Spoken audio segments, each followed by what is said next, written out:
1991 সালের 27 ফেব্রুয়ারি অবাধ সুষ্ঠু নির্বাচনের মধ্য দিয়ে দেশ নেত্রী বেগম খালেদা জিয়া গণতন্ত্র অভিযাত্রায় এই দেশকে পরিচালনা শুরু করলেন। বেগম খালেদা জিয়া 1991 সাল থেকে 96 সাল 1996 সালের 15 ফেব্রুয়ারি আবার 2001 সাল থেকে 2006 সাল পর্যন্ত বাংলাদেশ পরিচালনা করার সুযোগ পেলেন। বাংলাদেশের মানুষ বেগম খালেদা জিয়াকে দেশ পরিচালনার দায়িত্ব দিলেন। আমি এই কথাগুলো এ কারণে বলছি যে বিএনপির প্রতিষ্ঠার পর থেকে বিএনপির রাজনৈতিক কর্মকাণ্ড শহীদ প্রেসিডেন্ট জিয়াউর রহমানের দীর্ঘ রাজনৈতিক প্রজ্ঞার কারণে, সততা, দেশপ্রেম এবং জনগণের প্রতি ভালোবাসার কারণে বাংলাদেশের মানুষ এই বিএনপি নামক রাজনৈতিক দলটিকে পাঁচবার দেশ পরিচালনার দায়িত্ব দিয়েছেন। বাংলাদেশের ইতিহাসে, এমনকি পৃথিবীর ইতিহাসও এটা বিরল যে একটি রাজনৈতিক দল পাঁচবার দেশ পরিচালনার দায়িত্ব পেয়েছে। সংগ্রামী ভাইরা আমার,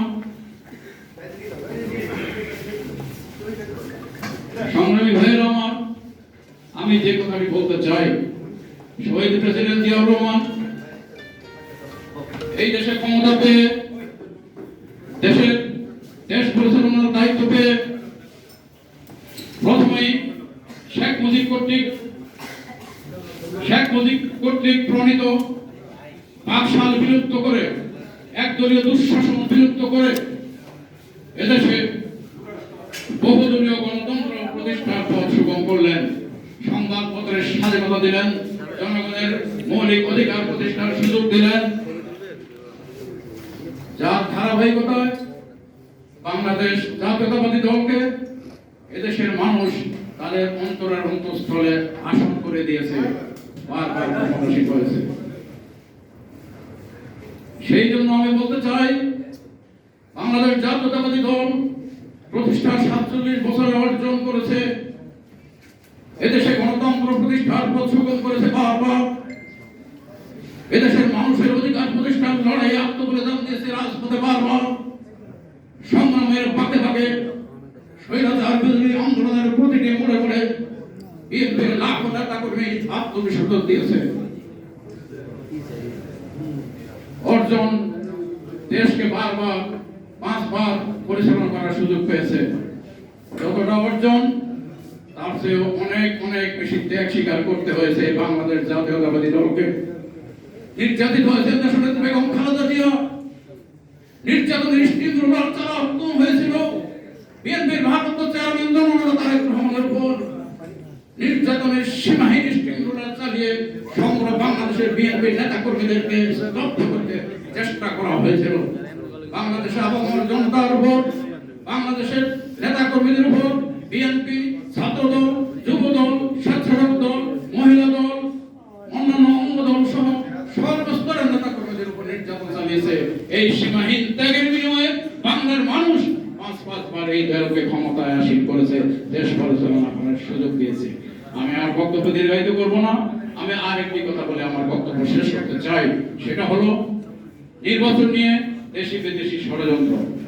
মূলত নির্বাচন নিয়ে দেশি বিদেশি ষড়যন্ত্র, অর্থাৎ দেশি ষড়যন্ত্র এবং বিদেশি ষড়যন্ত্র একই সূত্রে গাঁথা, একই সুতায় গাঁথা। দেশি এবং বিদেশি এই ষড়যন্ত্র একই সুতায় গেঁথে বাংলাদেশের মাটিতে পিআর নামক একটি শব্দ উত্থাপন করে প্রচার করে এই দেশের মানুষকে বিভ্রান্ত করার এক ব্যর্থ চেষ্টা। আমি মনে করি এই ব্যর্থ চেষ্টাকে বাংলার মানুষ কখনো মেনে নিতে পারে না। কারণ এই দেশের রাজনীতিতে, এই দেশের সরকার ব্যবস্থা, এই দেশ পরিচালনা করার জন্য পিআর পদ্ধতি উপযোগী নয়। যদিও বিশ্বের কিছু দেশে পিআর পদ্ধতি আছে, বাট বাংলাদেশের প্রেক্ষাপটে এটা সম্ভব নয়। কারণ এই দেশে ক্ষুদ্র অনেক রাজনৈতিক দল আছে যারা জাতীয় নির্বাচন করে, পার্লামেন্ট নির্বাচন করলে একটি আসনও পাবে না, এবং তারা কিছু ভোট পাবে, ভোট পেয়ে আনুপাতিক হারে তারা সংসদে যাবে, তখন সংসদকে তারা উত্তল করে দেবে, অস্থিতিশীল করে দেবে। বিদেশি ষড়যন্ত্রকারীরা এবং দেশি ষড়যন্ত্রকারীরা মিলে বাংলাদেশের সরকার ব্যবস্থাকে অস্থিতিশীল করে দিবে, রাজনৈতিক ব্যবস্থাকে অস্থিতিশীল করে দিবে। বারবার সরকার পরিবর্তন করার এক ব্যর্থ প্রয়াস চালিয়ে এই দেশকে উন্নত দেশ হিসেবে প্রতিষ্ঠা করার পথ থেকে সরে যাবে, যেন বাংলাদেশ রাজনৈতিকভাবে এগিয়ে না যায়, অর্থনৈতিকভাবে প্রতিষ্ঠা লাভ করতে না পারে। অতএব পিআর পদ্ধতির অনেক অনেক অসুবিধা আছে। আজকে জুমা নামাজের দিন, আমি সেই দিকে আর আলোচনা করব না। পিআর পদ্ধতির অসুবিধাগুলো বিবেচনা করে আমি মনে করি পিআর পদ্ধতি বাতিল করে এই দেশের মাটিতে স্বাভাবিক গণতান্ত্রিক পদ্ধতিতে অতীতে যেভাবে ভোট গ্রহণ করে সরকার গঠন করা হয়েছিল সেভাবেই করা হবে, এবং সেই আহ্বান জানিয়ে কারো কথায় বিভ্রান্ত না হয়ে সেই আহ্বান জানিয়ে আমি আমার বক্তব্য শেষ করছি।